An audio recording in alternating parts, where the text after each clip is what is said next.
This is my post-fight reaction to Moses Itauma versus Dillian Whyte. Dillian Whyte was a veteran that was looked at as a guy that was a huge challenge coming into this fight. Moses Itauma, highly rated prospect, contender. Now a guy that's regarded as possible next big champion in boxing. Came out with a huge performance versus Dillian Whyte.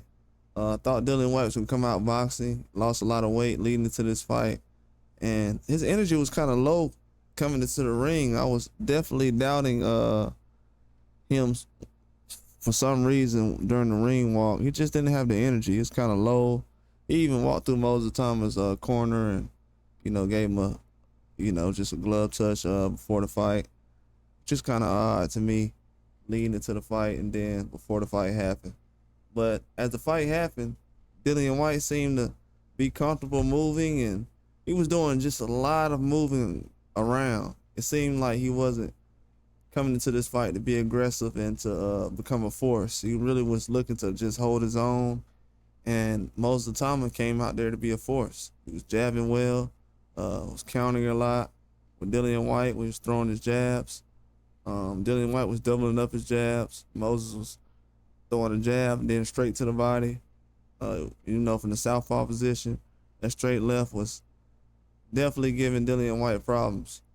Ended up catching him with the left hook, and Dillian Whyte was leaning his head forward. But like I said during the broadcast, that a lot of these guys tend to do that, to kind of block shots or, have the referee kind of give out warnings or even use it as a safe spot to let guys know, hey, hold up, I'm in danger. So a lot of times guys do get caught behind the ear, but it's not on purpose. Moses was aiming for the chin, and he missed, ended up catching Dillian Whyte behind the ear.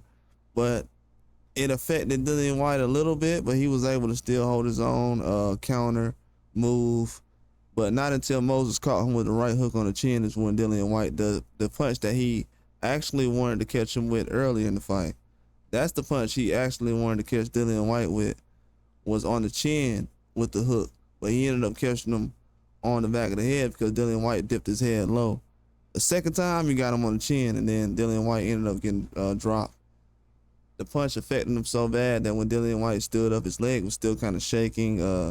Couldn't really get the feeling in his leg, and seemed like the nerves just went out in his leg, from the punch Moses had on his chin, the right hook. And after that, the referee stopped the fight. Dillian Whyte felt like the fight was stopped too early, but it definitely wasn't stopped too early. Moses Itauma just a force in the heavyweight division right now. He's living up to the hype. He's being compared to Mike Tyson. And when you're going out there knocking guys out like Dillian Whyte in the first round, you're definitely going to be compared to Mike Tyson. We've seen Frank Warren come out here and roll the dice on a few guys like Daniel Dubois early in their career, recently especially at the heavyweight division. But with Moses Itauma, he's a force, man. I'm definitely thinking that he's above the hype. He's definitely the real deal. And even though Dillian Whyte is the first real opponent he's actually been in the ring with, Dempsey McKean was a good opponent, but Dillian Whyte is a better opponent in my eyes, and a lot of people know that that's a valid opponent. I didn't see too many people saying, it's just Dillian Whyte. He's still a good opponent, to see, the gauge off of. He's not really the super elite guys, but we've seen him in the ring enough to know that he's one of those guys you can definitely see as an elite gatekeeper, but a gatekeeper for elite fighters. But man, that was definitely a good performance by Moses Itauma. He's living up to the hype, man. He's definitely a guy you can put in the category with Mike Tyson. He's not making it past the first or second round with anybody. His power is real. He can box. Like J-Man said, he has good athleticism and speed. He knows how to move. Really has a lot of confidence. Not really worried about who he's getting in the ring with. Doesn't have any fear. He's a huge threat in the heavyweight division. I think UK really has a huge star.